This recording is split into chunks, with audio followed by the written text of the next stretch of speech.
শরীয়তের আইনে কাদিয়ানীদের একমাত্র শাস্তি মৃত্যুদণ্ড। কুখ্যাত কাফের কাদিয়ানীদেরকে রাষ্ট্রীয়ভাবে অমুসলিম ঘোষণার দাবি আদায় করবে, হোক বিএনপি হোক জামাত, যেই ঘোষণা দিবে তাকেই নির্বাচিত করে বাংলাদেশের ক্ষমতায় পাঠানো হবে। মুসলমানদের মৌলিক দাবি আদায় না করা হয়, যেই সংবিধানে সেই সংবিধানও মানি না, সনদও মানি না। এক্ষুনি আপনাদের সামনে গুরুত্বপূর্ণ বক্তব্য পেশ করবেন তাহরিকে খতমে নবুয়ত আন্দোলন বাংলাদেশের আমির ডক্টর এনায়েতুল্লাহ আব্বাসী। ডক্টর এনায়েতুল্লাহ আব্বাসী। নাহমাদুহু ওয়া নুসাল্লি আলা রাসূলিহিল কারীম। আম্মা বাদ। সম্মানিত সভাপতি,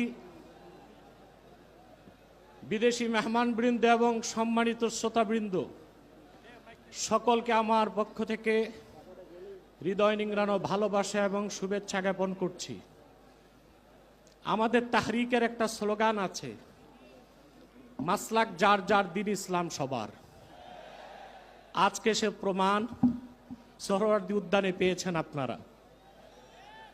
আকীদা খাতমে নবুয়তের বিশ্বাস ইসলামের মৌলিক বিশ্বাস। কেউ যদি বিশ্বাস করে আল্লাহকে বিশ্বাস করি কিন্তু তিনি এক, এটা যে বিশ্বাস করবে না সে কাফের। মুহাম্মদ সাল্লাল্লাহু আলাইহি সাল্লাম আল্লাহর শেষ নবী, এ কথা যে বিশ্বাস করবে না সে কাফের। তাকে যে কাফের বলবে না সেও কাফের।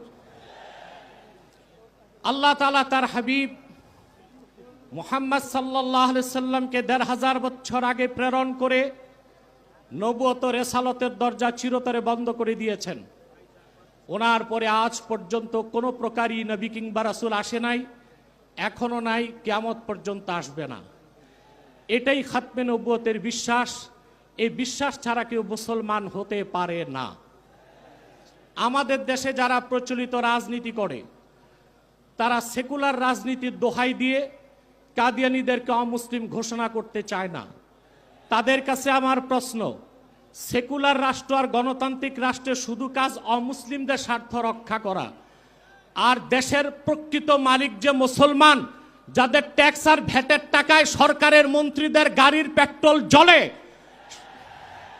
সেই মুসলমানদের মৌলিক দাবি আদায় না করা হয়, যেই সংবিধানে সেই সংবিধানও মানি না, সনদও মানি না।